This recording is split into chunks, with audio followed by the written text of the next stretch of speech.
โอ้ยค้าขายมานี่ยิงมันเด้อในปุ้ยซื้อส้มในห่อนึง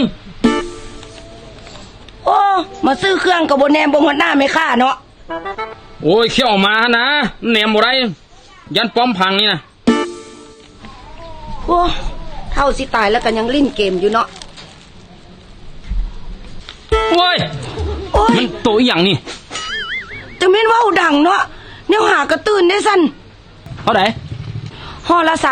3,000เอาถอนมา97ใบละ100,000พุ่นวะใบน้อยบ่มีวะน้อยกว่านี้ก็มีแต่ใบมะขามมาแล้วเบิดเหือนก็มีเท่านี้นี่แต่เศร้าแต่เซียววันนี้สิเอาอยู่ใส่มาทอนซื้อไข่ได้หน่วยนึงเอาเท่าไหร่1,000 กีบตายเนาะ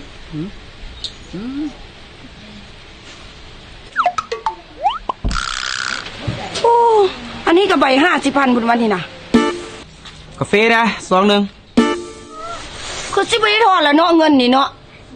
อ้าวไปทอนข่อยแม่ลูกข่อยยังป้าไปตรงนี้นี่นะถ้าบุเตียวโอ้ยเนาะเอาเท่าไรเจ๊2,000เอาเจ๊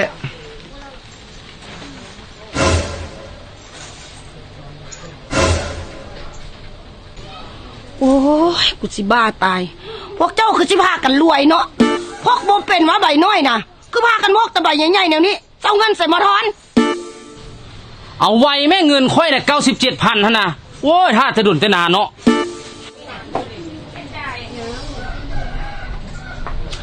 โอ้ยอย่าช้อนไปข่อยไว้นะแม่ลูกกับจีบทันตรงนี้นี่นะมันสวยเลยนี่นะเอาเราห้วนอยู่เอาเงินทอนเขามาแม่ปานใดสิได้นะโอ้ยก็คึดอยู่นี่นะสิหาใส่มาทอนให้นี่นะโอ้ยลูกข่อยบ่ทันเลยแม่97,000โอ้ยไปทำใส่ได้เจ้าพันนะโคตรเยอะตัวหยุด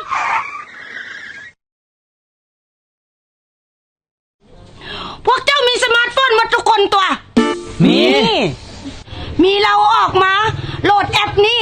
AC Reader Mobile แอป AC Reader Mobile สามารถสแกนจ่ายแทนเงินสดได้ชำระข้ามธนาคารได้ทุกธนาคารทั่วประเทศและอยู่ในแอปนะสามารถเบิ่งอัตราแลกเปลี่ยนเบิ่งโปรโมชั่นต่างๆของแอปได้และยังสามารถจ่ายค่าน้ำค่าไฟค่าโทรศัพท์ได้อีกและยังมีร้อยอย่างอยู่ในแอปเบ้าหมดมือกันยังบ่หมดโหลดเลยมือนี้เลยโหลดเลยว้าโอ้ยโหลดแล้วละว่าบาทนี่นะเอาสแกน